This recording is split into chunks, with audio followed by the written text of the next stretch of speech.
Hello everyone. Hindi ज्ञान सागर channel में आप सभी का बहुत बहुत स्वागत है।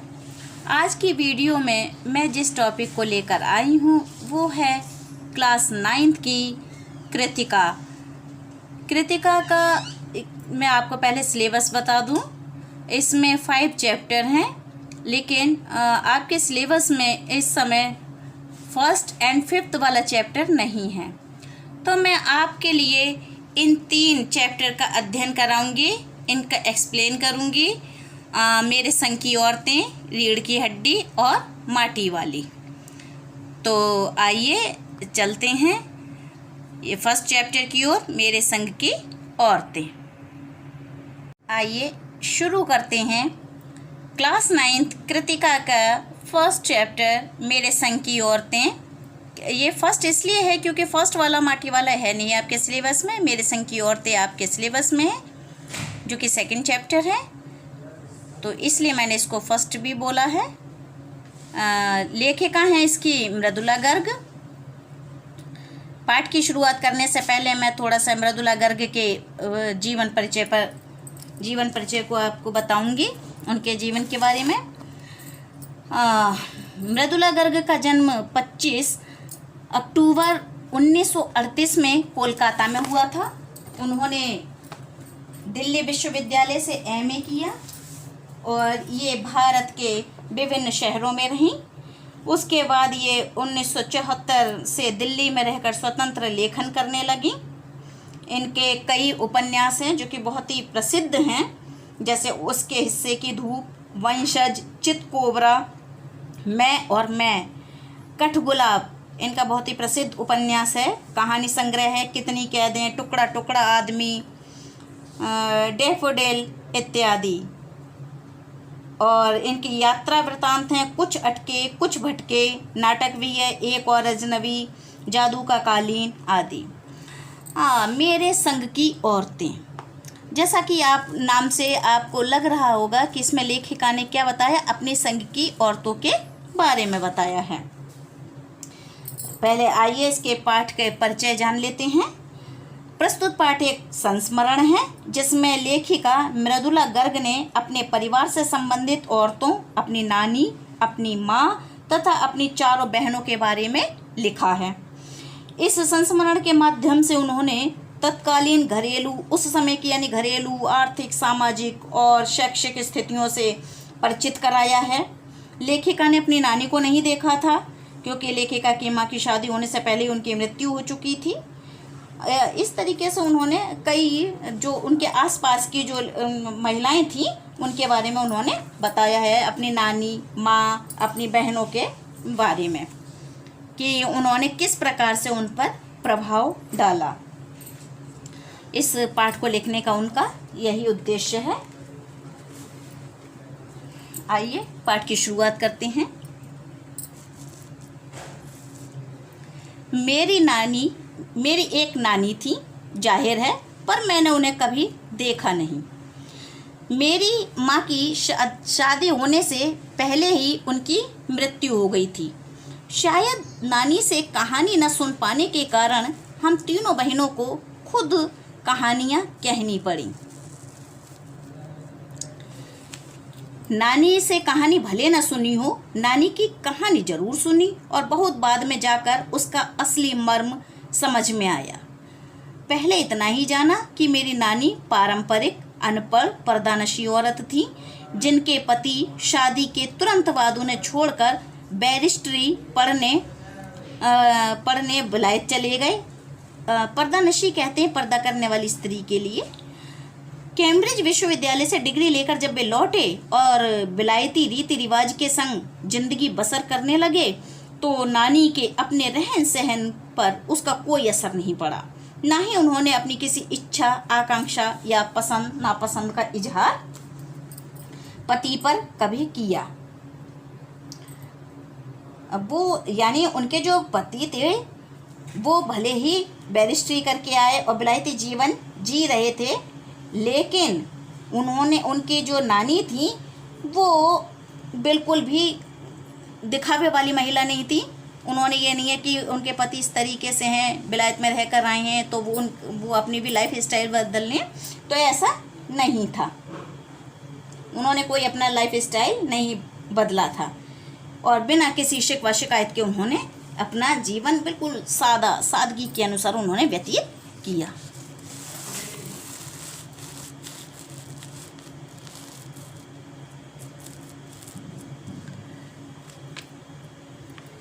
पर जब कम उम्र में नानी ने खुद को मौत के करीब पाया तो 15 वर्षीय इकलौती बेटी मेरी माँ की शादी की फिक्र ने इतना डराया कि वे एकदम मुँह जोर हो उठी। मुँह जोर यानी बहुत बोलने वाली। नाना से उन्होंने कहा कि वे पर्दे का लिहाज छोड़कर उनके दोस्त स्वतंत्रता सेनानी प्यारेलाल शर्मा से मिलना चाहती हैं। सब दंग हैरान रह गए। जिस पर्दानशी औरत ने पराए मर्द से क्या, खुद अपने मर्द से मुंह खोलकर बात नहीं की, आखिरी वक्त में अजनबी से क्या कहना चाह सकती हैं। पर नाना ने वक्त की कमी और मौके की नज़ाकत की लाज रखी।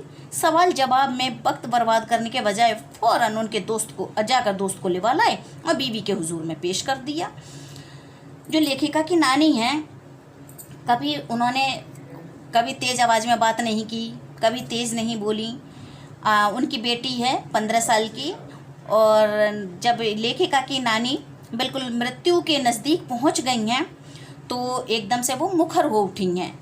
यानी कि उन्हें पता है कि अब जीवन तो रहेगा नहीं, तो अपनी बेटी के भविष्य के बारे में वो बहुत ही ज़्यादा चिंतित हो उठी हैं और उसके भविष्य की चिंता में उन्होंने एकदम से अपने पति से फरमाइश की कि वह उनके दोस्त स्वतंत्रता सेनानी जो प्यारेलाल शर्मा हैं वो उनसे मिलना चाहती हैं। अब क्यों मिलना चाहती हैं ये तो इनके पति को भी नहीं पता, लेकिन उन्होंने इस बात की लाज रखी कि एक तो आखिरी मौका है, तो इसलिए उन्होंने बगैर कुछ बोलने के और उनकी तुरंत ही बात मानी और अपनी बीवी के सामने ले आए उनके लिए। अब जो नानी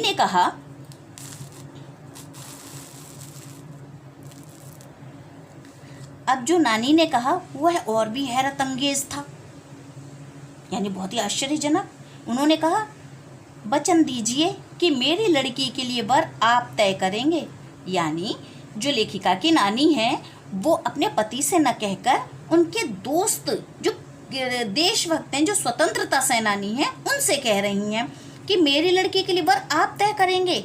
मेरे पति तो साहब हैं और मैं नहीं चाहती कि मेरी बेटी की शादी साहबों के फरमावदार से हो। फरमावदार यानी आज्ञाकारी।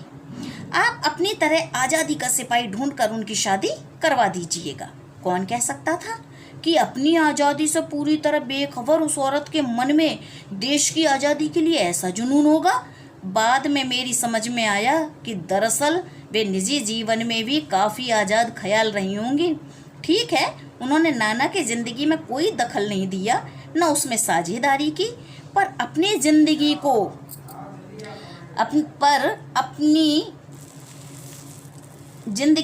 अपने ढंग से जीती जरूर रहीं।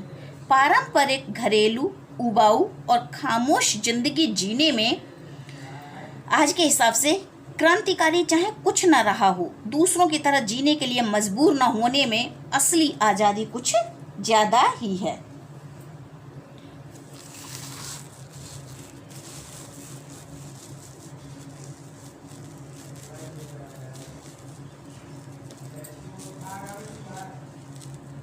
खैर, इस तरह मेरी माँ की शादी ऐसे पढ़े लिखे होनहार लड़के से हुई जिसे आज़ादी के आंदोलन में हिस्सा लेने के अपराध में ICS के इम्तिहान में बैठने से रोक दिया गया और जिसकी जेब में पुश्तैनी पैसा धेला एक नहीं था।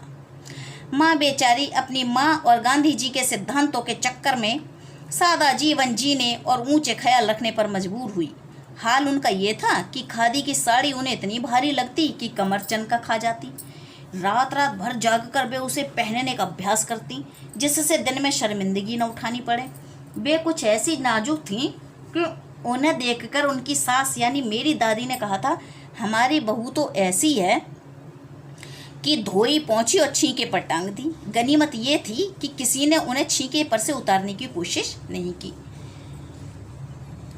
अब यानी लेखिका ने जो बताया है कि लेखिका की नानी ने किस तरीके की भागीदारी की थी कि नानी, लेखिका बताती है, नानी अनपढ़ थी, परंपरागत थी, पर्दानशी थी और दूसरों की ज़िंदगी में बिल्कुल भी दखल देने वाली महिला नहीं थी।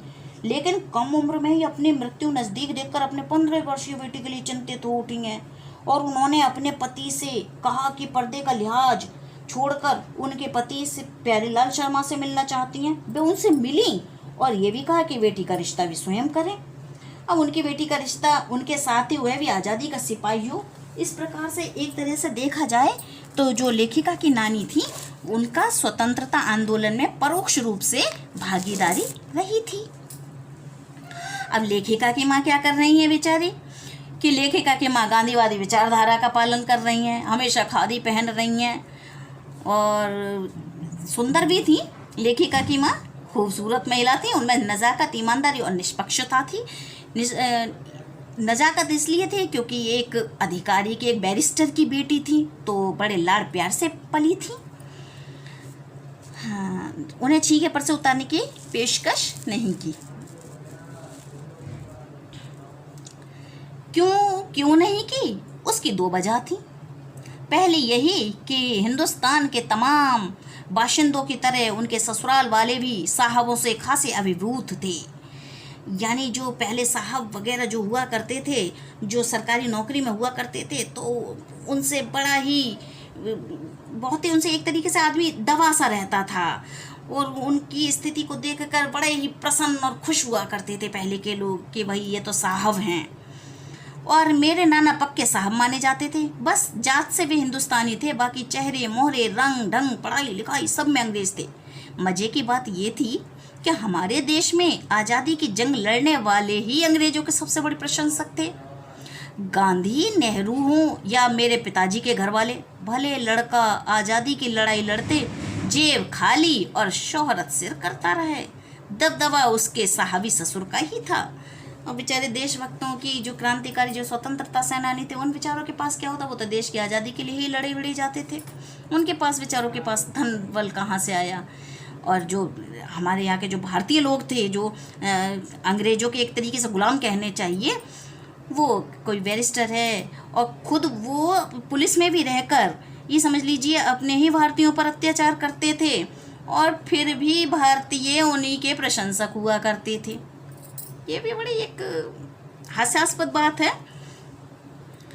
एक आन बान वाले साहब ने उनके सिर फिरे लड़के को अपनी नाजुक जान लड़की सौंपी। यानी ससुराल वाले इस बात से सब बड़े ही प्रभावित थे कि एक साहब ने उनके सिर फिरा लड़का, यानी जो स्वतंत्रता सेनानी है, अपनी नाजुक सी लड़की सौंपी। अब वे इसी बात से बड़े प्रभावित थे। उसमें रोमांचक क्या कोई परी कथा होती। नानी की सनक भरी आखिरी ख्वाहिश और नाना की रजामंदी बे रोमांचक उपकथाएं थीं, जो कहानी के तिलिस्म को और गाढ़ा बना चुकी थी। दूसरी वजह माँ की अपनी शख्सियत थी। उनमें खूबसूरती, नजाकत, गैर दुनियादारी के साथ ईमानदारी और निष्पक्षता कुछ इस तरह घुली मिली थी कि वे परी जात से कम जादुई नहीं मालूम पड़ती थी। उनसे ठोस काम करवाने की कोई सोच भी नहीं सकता था। हाँ, हर ठोस और हवाई काम के लिए उनकी जवानी राय जरूर मांगी जाती थी और पत्थर की लकीर की तरह निभाई जाती थी। ये सब क्यों था? वो इसलिए था क्योंकि लेखिका की माँ एक तो खूबसूरत महिला थी और उनमें नज़ाकत, ईमानदारी और निष्पक्षता थी। दूसरी, आज़ादी के प्रति भी वो भी लगाव और जुनून रखती थी। अच्छा, उन पर यकीन लोग इसलिए करते थे क्योंकि वे हमेशा गोपनीय बातों को छिपा कर रखती थी, किसी दूसरे से शेयर नहीं करना, और सच बोलती थी, सत्य बोलती थी, इसलिए परिवार के सदस्य उनका आदर भी करते थे। तो ये खासियत जो बताई है ये लेखिका की माँ की है।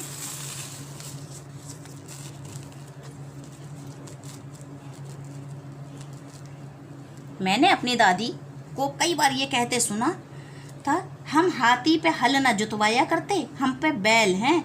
बचपन में ही मुझे इस जुमले का भावार्थ समझ में आ गया था। जब देखा था हम बच्चों की ममतालू परवरिश के मामले में माँ के सिवा घर के सभी प्राणी मुस्तैद यानी तैयार रहते थे। दादी और उनकी जेठानियाँ ही नहीं, खुद मर्दजात पिताजी भी।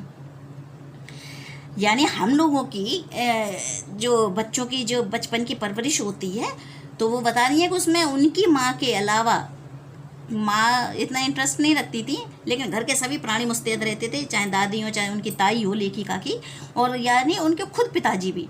पर ठोस काम न करने का मतलब ये नहीं था कि माँ को आज़ादी का जुनून कम था, वह भरपूर था और अपने तरीके से भी उसे भरपूर निभाती रही थी।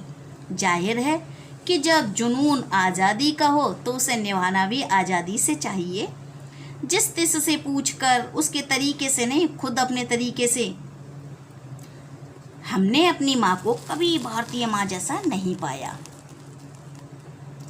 लेखिका बता रही है कि उसने अपनी माँ को कभी भारतीय माँ जैसा नहीं पाया।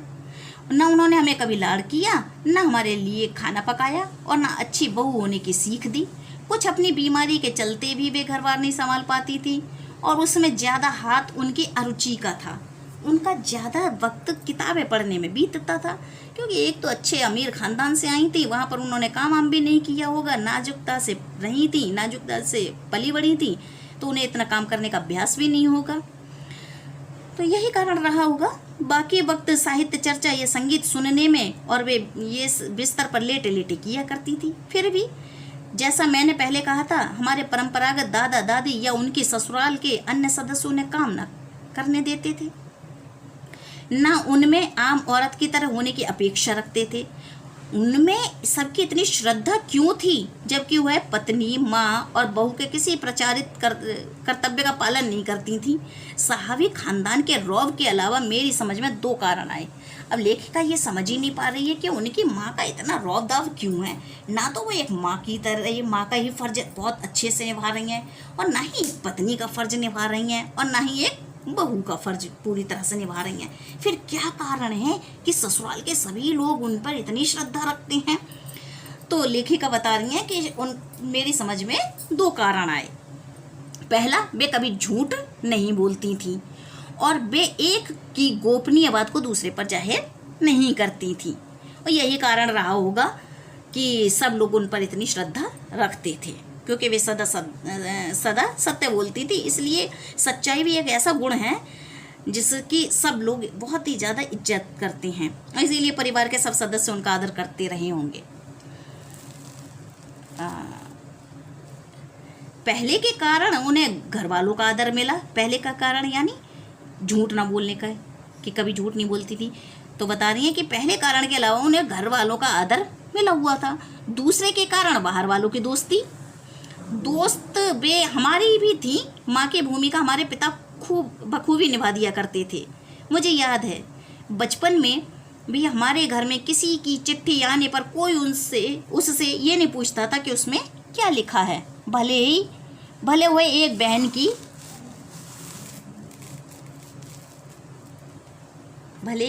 बहन की दूसरे के नाम क्यों ना हो, और माँ ये जानने को बेहाल हो कि बीमारी से वह उबरी या नहीं।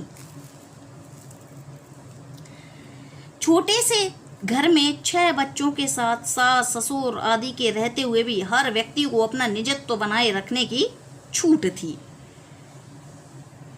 पर्सनली निजत्व यानी अपने पर्सनली, इसी निजत्व बनाए रखने की छूट का फायदा उठाकर हम 3 बहनें और छोटा भाई लेखन के हवाले हो गए।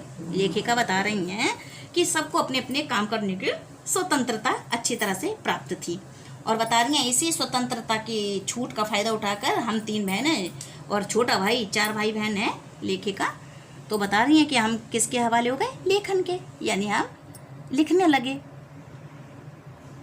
लिखने से मतलब कॉपी किताबों में वैसे लिखना नहीं, यानी पत्र पत्रिकाओं में जैसे लेखक होते हैं उस तरह से लिखने लगे। लीक से खिसके अपने पूर्वजों में माँ और नानी ही रही होंगी तो गनीमत रहती, पर अपनी एक परदादी भी थी जिन्हें कतार से बाहर चलने का शौक था। उन्होंने व्रत ले रखा था कि अगर खुदा के फजल से, फजल कहते हैं दया के लिए, खुदा के फजल से उनके पास कभी 2 से ज़्यादा धोती हो जाएंगी तो वे तीसरी दान कर बैठेंगी। जैन समाज में अपरिग्रह कहते हैं संग्रह ना करना, ये जैनियों में एक गुण माना जाता है कि अपरिग्रह करना चाहिए, यानी बहुत ज़्यादा संग्रह नहीं करना चाहिए, इकट्ठी नई चीज करनी चाहिए। कि सनक बरादरी बाहर हरकत नहीं मानी जाती, इसलिए वहाँ तक तो ठीक था, पर उनका असली जलवा तब देखने को मिला जब मेरी माँ पहली बार गर्भवती हुई। मेरी परदादी ने मंदिर में जाकर मन्नत मांगी कि उनकी पतोहू का पहला बच्चा लड़की हो। ये गैर रवायती मन्नत मांगकर ही उन्हें चैन नहीं पड़ा। उस भगवान और अपने बीच पोशीदा रखने के बजाय सरेआम उसका ऐलान कर दिया। लोगों के मुंह खुले के खुले रह गए। उनके फितूर की कोई बाजे वजह ढूंढे ना मिली। ये भी नहीं कह सकते थे कि खानदान में पुश्तों से कन्या पैदा नहीं हुई थी, इसलिए माँ जी बेचारी कन्यादान के पुण्य के अभाव को पूरा करने के चक्कर में थी, क्योंकि पिताजी की ही नहीं दादाजी की भी बहनें मौजूद थीं।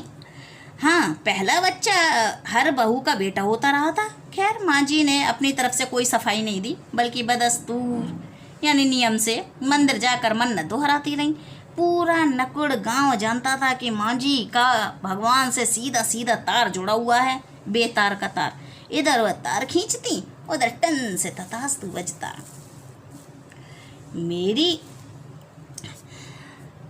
उधर तथास्तु बजता। मेरी दादी तो पहली मर्तबा में ही तैयार हो गई थी कि गोद में खेलेगी तो पोती।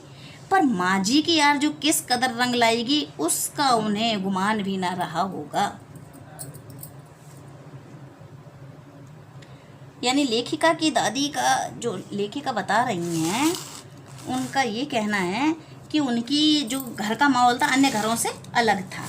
वहाँ सबको लीक से हटकर चलने की आदत थी। लेखिका ये बात इसलिए कह रही हैं क्योंकि लीक से हटकर चलने की आज़ादी थी, क्योंकि लड़के लड़कियों में उस घर में उनके में कोई भेद नहीं था लेखिका के घर में। और बता रही हैं कि दादी ने ही अपने पुत्र वधू के गर्भवती होने पर बेटी होने की कामना की। ये उस समय की बात है, बल्कि आज के भी ज़माने की अगर बात करें तो हर कोई पहले लड़का ही चाहता है कि बेटा हो, लेकिन उनके घर की परंपरा कुछ अलग ही थी।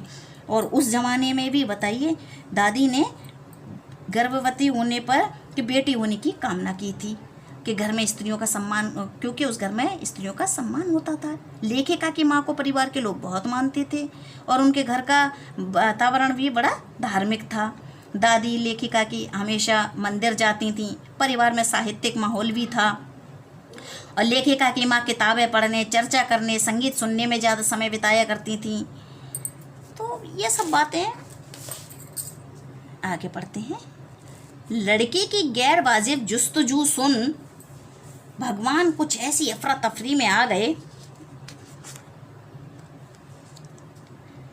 कि एक ना दो, पूरी 5 कन्या एक के बाद एक धरती पर उतार दी। यानी जो लेखिका की दादी ने जो मन्नत मांगी कि पहली बेटी हो, तो कह रहे हैं कि ऐसी बेमतलब की जो आरजू की गई थी, तो उसे सुनकर भगवान एक तरह से व्यंग्य कर रही है लेखिका कि भगवान ऐसी अफरा तफरी में आगे कह रहे वहाँ तो एक की उम्मीद है, लाओ भैया मैं पूरी और भेजता हूँ और इस तरह से लेखिका के घर में 5 कन्या एक के बाद एक धरती पर उतार दी गई, यानी ये 5 बहनें आ गई। भगवान को क्या कहें, माँ जी के सामने तो नामी चोर भी अफरा तफरी में आ जाते थे। माँ जी और नामी चोर का किस्सा होश संभालने के बाद मैंने कई बार सुना था।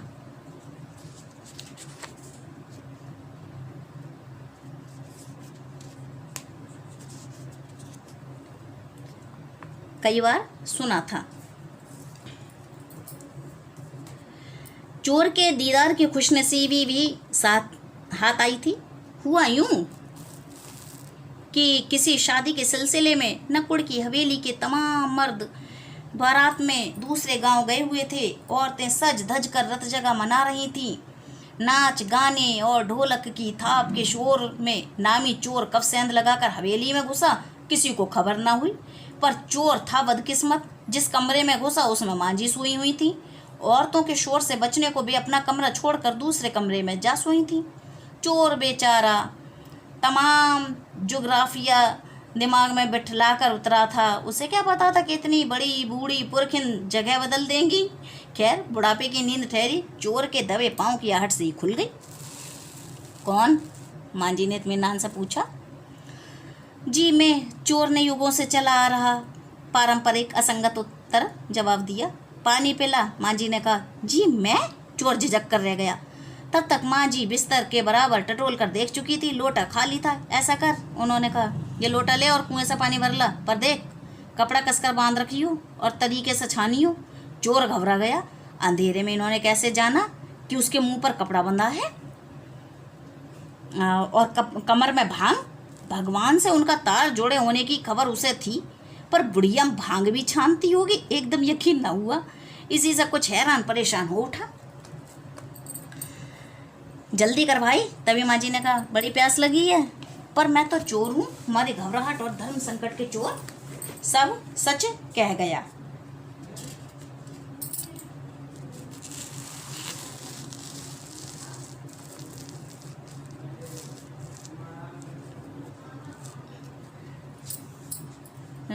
चोर सच कह गया। हुआ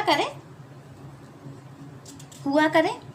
मां जी ने कहा, प्यासे को पानी तो पिला, पर देख मेरा धर्म न बिगाड़ियो। लोटे के मुंह से कपड़ा न हटाइयो, हाथ रगड़ कर धो लीजो और पानी कपड़े से छान कर भरियो। आप चोर के हाथ का पी लोगी, कहा ना रगड़ कर धो लीजो। सब नाच गाने में लगे, तेरे और भगवान के सिवा कौन धरा है जो पिलाएगा। भगवान वहीं कहीं उसके बराबर में धरे हैं। सुनकर चोर ऐसा कुछ अकबकाया यानी घबराया कि लोटा उठाकर चल दिया। पूरी एहतियात के साथ पानी भरकर लौटा तो पहरेदार ने धर दबोचा, कुएं पर देख लिया गया था। तब माँ जी ने लोटे का आधा पानी खुद पीकर बाकी चोर को पिला दिया और कहा, एक लोटे से पानी पीकर हम माँ बेटे हुए। अब बेटा, चाहे तू चोरी कर चाहे खेती, बेटा बेचारा किस लायक रह गया। सो रोमांचक धंधा छोड़ खेती से लगा। सालों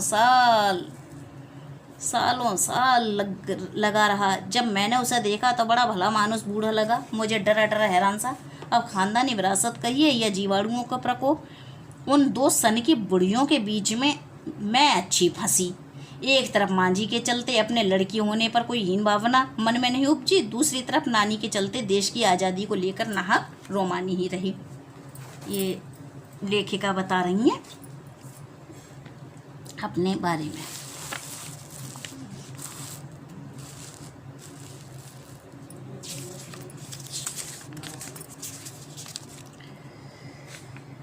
अगस्त 1947 को जब देश को आज़ादी मिली, या कहना चाहिए जब आज़ादी पाने का जश्न मनाया गया, तो दुर्योग से मैं बीमार थी। उन दिनों टाइफाइड खासा जानलेवा रोग माना जाता था।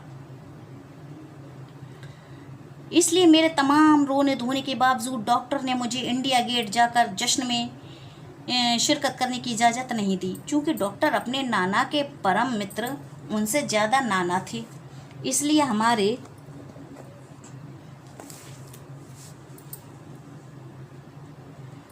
हमारे पिताजी जो बात बात पर सत्ताधारियों से लड़ते भिड़ते फिरते थे, चुप्पी साध गए।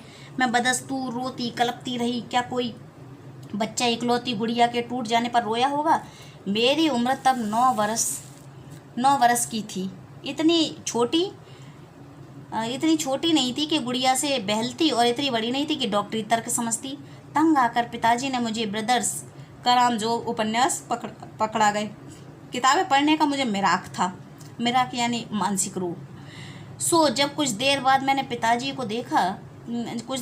देखा कि पिताजी को छोड़कर घर के बाकी सभी प्राणी पलायन कर चुके थे और पिताजी दूसरे कमरे में बैठे अपनी किताब पढ़ रहे थे, तो रोना धोना छोड़कर मैंने भी किताब खोल ली। ये एक मन की एक तरीके से कहने चाहिए होती है कुछ, कि जैसे अगर किसी पर ध्यान दिया जाए तो वो ध्यान आकृष्ट कराने के लिए आपकी तरफ रोएगा। जैसे बच्चा ही हो घर का, तो बच्चा जो है जब तक आपका ध्यान रहेगा वो रोएगा धोएगा सब करता है, और आप उसे उस पर छोड़ दो कि हाँ ठीक है, बिल्कुल उसकी तरफ ध्यान मत दो, तो बच्चा अपने आप ही चुप हो जाता है। तो वही लेखिका बता रही हैं। और लेखिका ने अभी पिछले पैराग्राफ में ये भी बताया था कि जो चोर का उदाहरण दिया था, चोर का उदाहरण देने का उनका यही मतलब था कि किसी को डराना या धमका का उपदेश देना या दबाव डालने की जगह किसी को सही राह पर लाया जा सकता है। जो चोर का उदाहरण दिया था वो इस तरीके से कि उनकी माँ जी के कमरे में जब चोर घुसाया था तो माँ जी सोई हुई थी आठ से, और उन्होंने बड़े ही प्रेम पूर्वक, जैसे माँ जी ने लोटे का आधा पानी पीकर आधा उसे चोर को पिलाया और आज से हम माँ बेटे हुए ये कहकर चोर को चोरी करना छोड़वा दिया और खेती का काम करना सिखा दिया। तो ये सब चीज़ें हैं। और ये अभी लेखिका जब बीमार हैं तो लेखिका के लिए नहीं जाने दिया गया है, तो लेखिका रोने लगी हैं लेकिन उनके बाकी के सब लोग जा चुके हैं, घर में केवल पिताजी और लेखिका रह गए। तो क्या उनके पिताजी ने एक किताब उन्हें दी और अपना जाकर ये बगैर ध्यान दिए कि अब रो रही है कि क्या कर रही है, मैं बच्चे को छुपाऊं, वो अपने जाके कमरे में बैठ के पढ़ने लगे। तब लेखिका ने देखा अब तो मेरी तरफ कोई ध्यान देने वाले है नहीं, उन्होंने भी ली किताब और अपना पढ़ना शुरू कर दिया। दूसरे एक बार शुरू कर लेने पर हाँ, पिताजी दूसरे कमरे में बैठे अपनी किताब पढ़ रहे थे, तो रोना धोना छोड़कर मैंने भी किताब खोल ली कि अब तो कौन ध्यान देगा मुझ पर कि मुझे छुपाया या कुछ है। तो एक बार शुरू कर लेने पर उसने मुझे इतनी मोहलत नहीं दी कि दोबारा रोना शुरू करूं। यानी जैसे किताब का एक बार चस्का लग जाता है पढ़ने का, और तो किताब का रोग ही ऐसा है कि छोड़ने का मन नहीं करता है, और ख़ासकर उपन्यास जैसी चीज़ें। तो उसे लेखिका को उससे किताब पढ़ने में इंटरेस्ट आने लगा। तो तभी कह रही हैं कि उसने मुझे इतनी मोहलत नहीं दी कि दोबारा रोना शुरू करूं और कोई काम पकड़ूं। उस वक्त ब्रदर्स कारामजोव मुझे देने में क्या तुक थी, तब मेरी समझ में नहीं आया। जो उपन्यास दिया है पिता ने, उसके बारे में कह रही हैं। किताब कितनी समझ में आई वह अब तक नहीं जानती, क्योंकि उसके बाद इतनी बार पढ़ी कि सारे पाठ आपस में गड्ढ-मड्ढ हो गए। कितना पहली बार में पल्ले पड़ा, कितना पहली बार में पल्ले पड़ा, कितना बाद में कहना मुश्किल है, पर इतना विश्वास के साथ कह सकती हूँ कि उसका एक अध्याय जो बच्चों पर होने वाले अनाचार अत्याचार पर था, मुझे पहली बार में ही लगभग कंठस्थ हो गया। क्योंकि बच्चा हो या कोई भी इंसान, अपने से कोई चीज़ कनेक्ट होती है तो उसे बहुत अच्छी तरह से उसे वो पकड़ लेता है, समझ में आती है वो चीज़ उसे। तो अब इस समय वो खुद लेखिका जो कि बच्चे हैं, तो जब बच्चे वाली बात आई है तो उसमें उपन्यास में है कि उसमें अनाचार और अत्याचार जो बताया गया है, तो वो सब कुछ उन्हें समझ में आ गया, क्योंकि उससे अपने से रिलेट किया लेखिका ने। उम्र के हर पड़ाव पर वह मेरे साथ रहा और मेरे लेखन के एक महत्वपूर्ण भाग को प्रभावित करता रहा। जैसे जादू का कालीन मेरा नाटक, नहीं व 3 किलो की छोरी जैसी कहानियाँ व कठगुलाब उपन्यास के कई अंश, ये अपनी रचनाओं के बारे में लेखिका ने जिक्र किया है।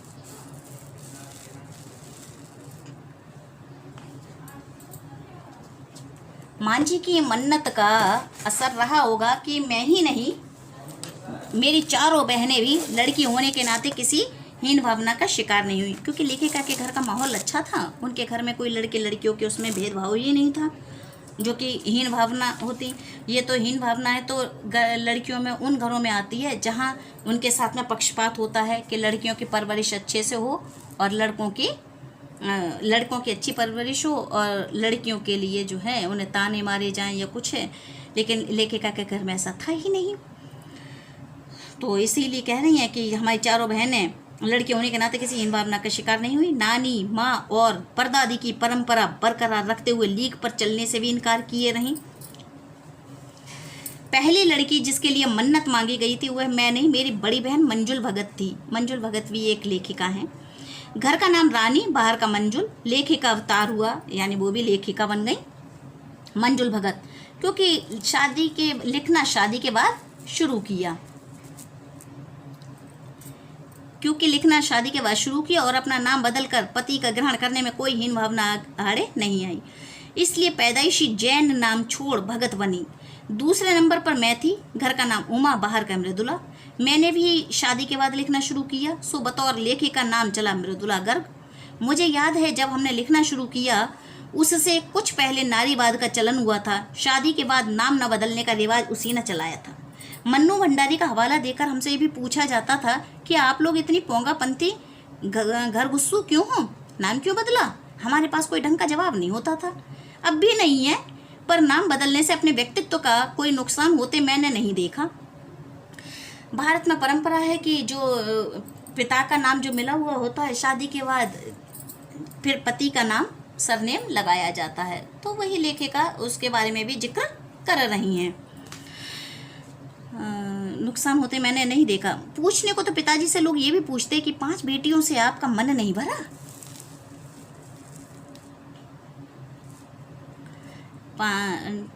पूछते 5 बेटियों से आपका मन नहीं भरा, जो हर बेटी के 2-2 नाम रख छोड़े हैं।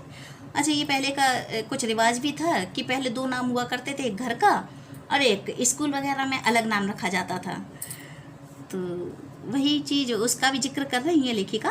5 बेटियों से आपका मरने वाला जो बेटी के 2 नाम रख छोड़े। मुझसे छोटी बहन का घर का नाम गौरी और बाहर का चित्रा, वह नहीं लिखती। उसका कहना है वह इसलिए नहीं लिखती क्योंकि घर में कोई पढ़ने वाला भी तो होना चाहिए। खैर, उसके बाद जब चौथी 5वीं बेटियां पैदा हुई, पिताजी ने इतनी बात जमाने की सुनी कि उनका एक एक नाम ही रखा, रेणु और अचला। जब लोगों ने ये इस तरीके की बातें कही तो उन्होंने बेचारों ने क्या किया कि जो 2 बेटियां बाद में हुई उनकी, यानी लेखिका की बहन, तो उनके एक एक नाम रखे गए, रेणु और अचला। 5 बहनों के बाद एक भाई हुआ, राजीव। मजे की बात थी कि बीच की 2 बहनें ही लेखन से बची रहीं। अचला और राजीव फिर उसमें जा फंसे। अचला मुझसे 8 साल छोटी है और वक्त के बदलाव की लाज रखते हुए अंग्रेजी में लिखती है, पर राजीव फिर हिंदी के हवाले।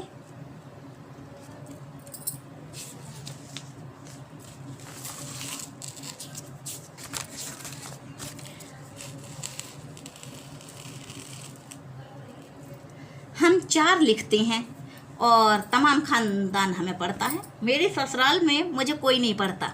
इस तथ्य को हजम करने में मुझे काफ़ी वक्त लगा। फिर उसके फ़ायदे भी नज़र आने लगे। कम से कम घर के भीतर तो मुझे हिंदी आलोचना बुद्धि से 2-4 नहीं होना पड़ता। खैर, मैं अपनी नहीं, उन अदेवियों की बात कहना चाहती हूँ जो परदादी की मन्नत के नतीजतन धरती पर आई और लेखक नहीं बनी। जो 2 बहनें हैं उनकी जो लेखक नहीं बनी, उनके बारे में कह रही हैं। उन्हें सांस लेने की ज़रूरत कुछ ज़्यादा हो समझ में आता है। जैसा मेरे पिताजी ने एक बार मंजुल से कहा, कोई दम नहीं घुटता, सांस लेने की ज़रूरत ही ज़्यादा है। पर यहाँ तो हम शेर तो गैर लेखिका बहनें 1.25 शेर, यानी लेखिका अपनी बता रही है कि हम शेर तो वो 1.25 शेर हैं जो नहीं लिखती हैं। चौथे नंबर वाली रेणु का आलम यह था कि गर्मी की दोपहरी में स्कूल से वापसी पर जब उस गाड़ी उसे और उससे छोटी बहन अचला को बस अड्डे से लेने जाती तो रेणु उसमें बैठने से इनकार कर देती।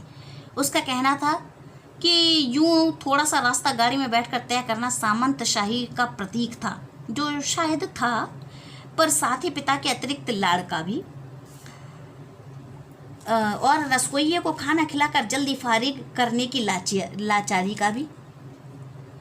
माँ तो सब चीज़ों से उदासीन रहती थी, पर पिता काफ़ी कुड़ते भुनते जब देखते कि अचला गाड़ी में बैठी चली आ रही और रेणु पीछे पीछे पसीने से तरबतर खरामा खरामा खरामा खरामा यानी धीरे धीरे। बचपन में एक बार चुनौती दिए जाने पर उसने जनरल थिमैया को पत्र लिखकर उनका चित्र मंगवा लिया था, जो एक मोटरसाइकिल सवार जवान आकर उसके हाथ में दे गया था। पड़ोस में उसका रुतबा काफ़ी बढ़ गया था। गाड़ी में बैठने के साथ उसे इम्तिहान देने से भी परहेज था। स्कूल तो जैसे तैसे उसने पास कर लिया,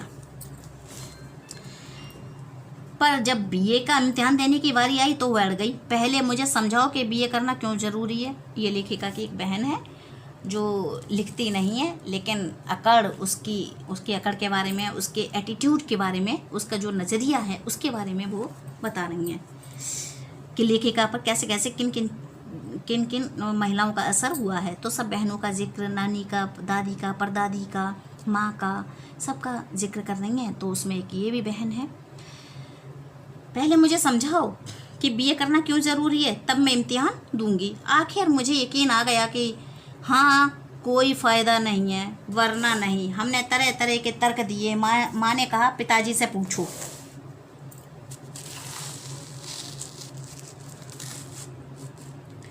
पिताजी ने कहा नौकरी पर जाओगी, नौकरी कर पाओगी, शादी कर पाओगी, लोग इज्जत से देखेंगे। जो कि तर्क दिए जाते हैं कि बेटा पढ़ाई करो, पढ़ाई के फ़ायदे यही गिनाए जाते हैं कि भाई नौकरी करोगी, शादी कर पाओगी, किसी के अधीन नहीं रहोगी, लोग इज्जत से देखेंगे, वगैरह वगैरह। कोई तर्क विश्वसनीय नहीं लगा, न रेणु को न खुद उन्हें। यानी लेखिका बता रही हैं कि उनके पिता ने ये बातें कहीं तो, लेकिन उन्हें भी ये कहीं ना कहीं खोखली सी लग रही थी। आखिर उन्होंने उसी कुतर्क का सहारा लिया जो युगों से माँ बाप के काम आता रहा है। कहा बीए करो क्योंकि मैं कह रहा हूँ तो करो। रेणु ने बीए तो कर लिया, पर सिर्फ पिता की खुशी के लिए, यानी पास होने लायक नंबर लाकर। यानी जो रेणु बहन है वो तेज तर्रार है, वो नहीं चाहती कि मैं बीए करूं, और वो कह रही है कि भाई इससे क्या फ़ायदा है। तो जब कोई उस दाल नहीं गली तो उनके पिता ने आखिर में कह दिया मैं कह रहा हूँ इसलिए करो। अब माता पिता की बात कैसे टाल ली जाए, तो इसलिए उसने बीए कर लिया है।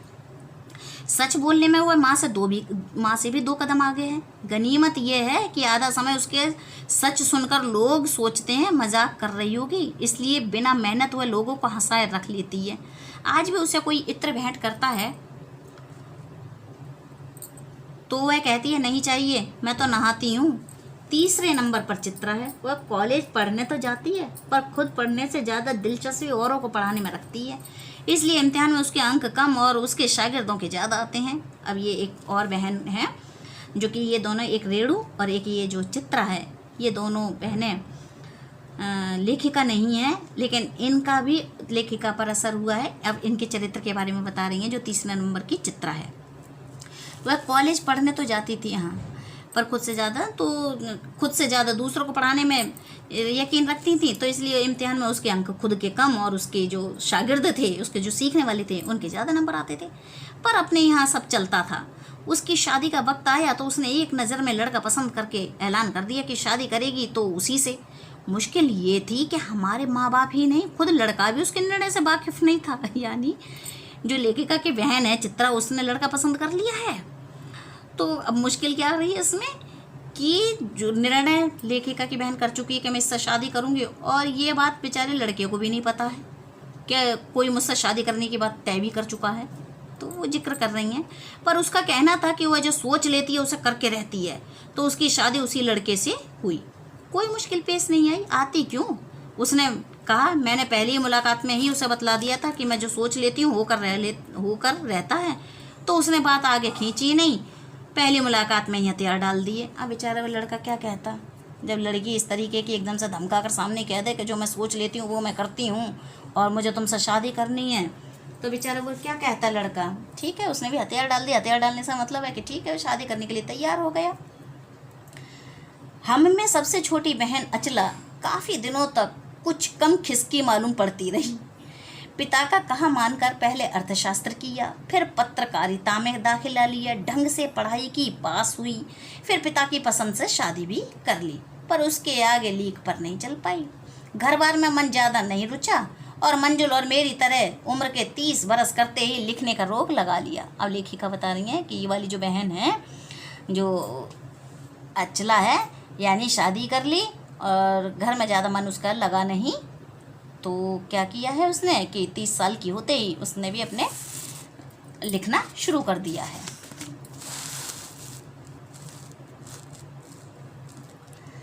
एक बात हम में एक सी रही, घर बार को परंपरागत तरीके से हमने भले ही न चलाया हो पर उसे तोड़ा भी नहीं। शादी एक बार की और उसे कायम रखा, चाहे तलाक के कगार पर खड़ी चली हो, पर कगार तोड़ डूबी नहीं। शायद इसलिए कि जैसा मैंने पहले अपने उपन्यास में लिख डाला था, हम सभी विश्वास करती रही होंगी कि मर्द बदलने से कोई प्रयोजन सिद्ध नहीं होता। घर के भीतर रहते हुए भी अपनी मर्जी से जी लो तो काफ़ी है। यानी जो शादियाँ टूटती हैं, लेखिका का कहना है कि शादियाँ जो टूटती हैं वो आज़ादी के लिए। अगर स्त्रियाँ अलग होती हैं पुरुषों से, तो पतियों से, तो वो कि हम तुम्हारे अधीन नहीं रहेंगे, हम तुम्हारी, या फिर कभी कभी दूसरा केस होता है कि पति भी परेशान ज़्यादा कर देते हैं महिलाओं के लिए, तो वो तलाक लेती हैं। और कुछ महिलाएं आज़ादी चाहती हैं, इसलिए वो अलग होना चाहती हैं। तो इसमें लेखिका वही कह रही है कि हम अपनी आज़ादी जब हम अपने घर के अंदर रख सकते हैं, भले ही हमारे लड़ झगड़ के नौबत तलाक तक आ गई हो, लेकिन हम लोगों ने तलाक किसी ने नहीं लिया। और उसका कारण ये था कि जब हम अपने घर में मर्जी से जी रही हैं तो हमें क्या ज़रूरत है कि हम तलाक लें। वो चीज़ भी बता रही हैं। शादी के बाद अब लेखिका क्या बता रही हैं कि शादी के बाद मैं बिहार के एक ऐसे छोटे कस्बे का नाम है डालमिया नगर में रही, जहाँ मर्द औरतें चाहे पति पत्नी क्यों ना हो, पिक्चर देखने भी जाते थे तो अलग अलग दड़बों में बैठते।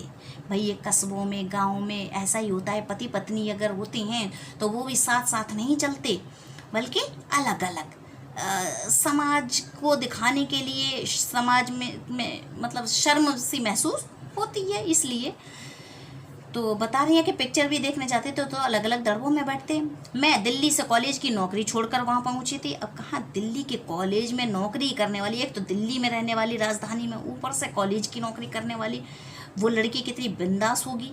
और नाटकों में अभिनय करने की शौकीन रही थी। मैंने उनके चलन से हार नहीं मानी। यानी जब लेखिका वहाँ पर पहुँची हैं तो उन्होंने जब कस्बे में ये हालत देखी महिलाओं की कि भाई पिक्चर भी देखने जा रही हैं तो अलग अलग बैठे हैं ये इस तरीके का, तो बिल्कुल उन्होंने कि भाई मैं इस तरीके से नहीं रह सकती हूँ। उन्होंने लेखिका ने पहले ही तय कर लिया। साल भर के भीतर उन्हें शादीशुदा औरतों को पराए मर्दों के साथ नाटक करने के लिए मना लिया। यानी लेखिका ने वहाँ पर पहुँचकर भी अपना चलाना शुरू कर दिया। वहाँ जो महिलाएं थीं शादीशुदा थीं, तो जो अपने पति के साथ तक नहीं चलती थीं, जो अपने पति के साथ बैठकर फिल्म नहीं देखती थी, उन औरतों को उन्होंने राजी कर लिया नाटक वगैरह करने के लिए। बहुत ताज्जुब की बात है। अगले 4 साल तक हमने कई नाटक किए। अकाल राहत कोष के लिए उन्हीं के माध्यम से पैसा भी इकट्ठा हुआ। वहाँ से निकली तो कर्नाटक के और भी 2 छोटे कस्बे बागलकोट में पहुँच गई। अब लेखिका बता रही हैं कि अभी तो मैं एक छोटे कस्बे डालमिया नगर में थी, अब वहाँ से कहाँ निकली है कि कर्नाटक के उससे भी छोटा कस्बा है बागलकोट, वहाँ पहुँच गई। तब तक मेरे 2 बच्चे हो चुके थे। अब लेखिका के 2 बच्चे हो चुके हैं जो स्कूल जाने लायक उम्र पर पहुँच रहे थे, पर वहाँ कोई ढंग का स्कूल नहीं था। अब जाहिर सी बात है जब छोटा सा कस्बा होगा तो कहाँ स्कूल वगैरह होंगे। आज का ज़माना नहीं है, आज के ज़माने में तो कस्बों वगैरह में भी स्कूल हैं, लेकिन पहले की बात और थी। पहले कम स्कूल, संसाधन भी कम थे और इस तरीके के पहले लोग एक्टिव भी नहीं थे ज़्यादा। तो लोगों की राय पर मैंने पास के कैथोलिक बिशप से दरख्वास्त की कि उनका मिशन वहाँ के सीमेंट कारखाने की आर्थिक मदद से हमारे कस्बे में एक प्राइमरी स्कूल खोल दे।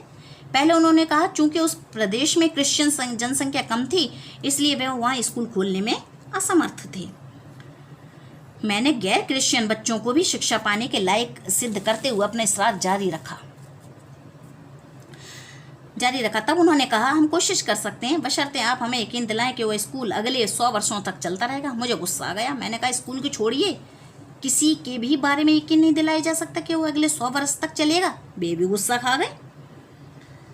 यानी अब इसमें लेखिका जो बता रही हैं कि वो कहाँ जा चुकी हैं, हाँ वो भी गुस्सा खा गए। बोले खुदा का लाख शुक्र है बच्चों के ना पढ़ पाने की समस्या, बच्चों के ना पढ़ पाने की समस्या आपकी है, मेरी नहीं।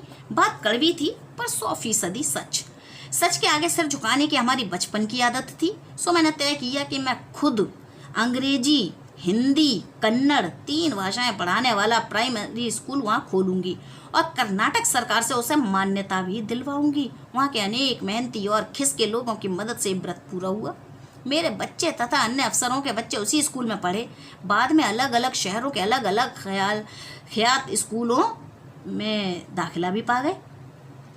कहने का मतलब यह है कि जब लेखिका बहुत छोटे से कस्बे में गई हैं और वहाँ पर उनके 2 बच्चे हो चुके हैं तो अब उनके सामने संकट आया कि उनके बच्चों की शिक्षा हेतु कोई प्रबंध ही नहीं था कि कहाँ पर पढ़ाएं।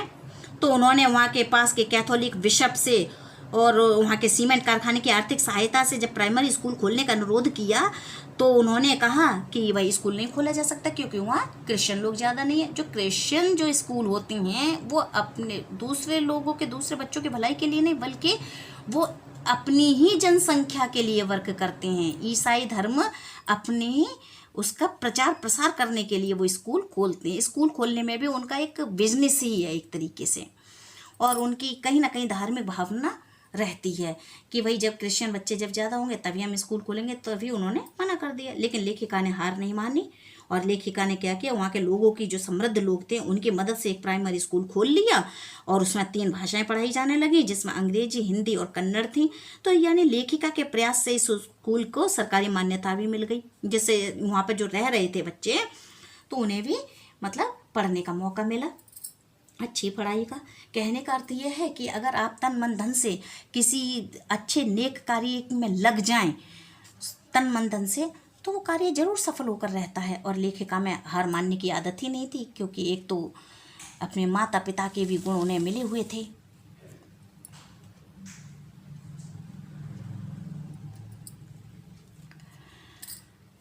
ऐसे अनेक मौके आए जब मैंने अपने जिद्दीपन के नमूने पेश किए, पर सबसे ज़्यादा उसने मंच पाया मेरे लेखन में जो शुरू से अब तक लीक से खिसका, अपनी राह खुद तलाशता रहा है। पर सब कुछ कर लेने पर भी मैं अपनी छोटी बहन रेणु के मुकाबिल नहीं पहुंच सकती। 1950 के अंतिम दौर में एक रात दिल्ली में एक साथ 9 इंच बारिश हो गई। दिल्ली की खासियत ये रही है कि थोड़ा पानी बरसते ही वहाँ के नालों में बाढ़ आ जाती है, पुलों के नीचे पानी भर जाता है, तमाम यातायात ठप हो जाता है। इस कयामती बारिश के बाद से तो सरकारी दफ्तरों के पहले तल्लों से फाइलें पानी में तैर आई थीं। अगली सुबह किसी तरह का कोई वाहन सड़क पर नहीं निकला था। जाहिर है कि रेणु के स्कूल की बस भी उसे लेने नहीं आई। रेणु ने कहा, कोई बात नहीं, मैं पैदल चली जाऊंगी। सबने समझाया स्कूल बंद होगा। मत जाओ। उसने कहा, आपको कैसे पता? इस सवाल का माकूल जवाब किसी के पास नहीं था। हमारे यहाँ फ़ोन ज़रूर लगा हुआ था।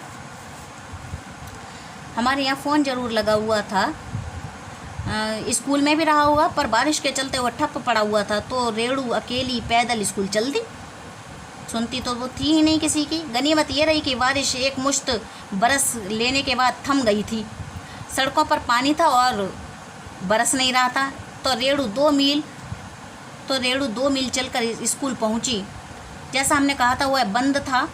चौकीदार रेणु को देख दंग रह गया, पर रेणु को कोई मलाल नहीं था। वह वापस 2 मील चलकर घर पहुंच गई। सबने कहा, हमने पहले ही कहा था। उसने कहा, स्कूल बंद था तो मैं वापस आ गई। इसमें आपका कहना कहाँ से आ गया? सोचती हूँ कैसे रोमांच का अनुभव हुआ होगा उसे उस दिन। जगह जगह पानी से लबलब करते सुनसान शहर में निचाट अकेले अपनी धुन में मंजिल की तरफ चलते जाना। सच अकेलेपन का मजा ही कुछ और है। अब जो लेखिका इसमें कह रही हैं कि सच अकेलेपन का मजा ही कुछ और है, अब ये कथन उन्होंने क्यों कहा है ये भी जान लीजिए। क्योंकि लेखिका की बहन रेणु ने यह सिद्ध कर दिया कि सच अकेलेपन का मजा ही कुछ और है। लेखिका का अपना अनुभव है इस अकेलेपन का कि लेखिका दिल्ली के कॉलेज में पढ़ाती थी। शादी के बाद उन्होंने डालमिया नगर में अकेले हिम्मत करके कई महत्वपूर्ण कार्य किए। उन्होंने अपने समान विचारों वाले लोगों से मिलकर नाटक मंडली और नाटकों का मंचन किया। विभिन्न सहायता कोषों में सहयोग राशि भी दान दी। इस तरीके से अपने कठिन प्रयासों से बागलकोट में बच्चों के लिए प्राइमरी स्कूल भी खुलवाया। तो इससे स्पष्ट होता है कि लेखिका ने अकेले बहुत कुछ किया और अकेलेपन का मजा ही कुछ और है। और लेखिका की बहन रेणु का अनुभव ये था कि रेणु संवेदनशील और जिद्दी स्वभाव की लड़की थी। वह स्कूल से बस स्टैंड और बस स्टैंड से घर तक गाड़ी में न बैठकर पैदल आती जाती थी, क्योंकि उसे इस प्रकार गाड़ी में बैठकर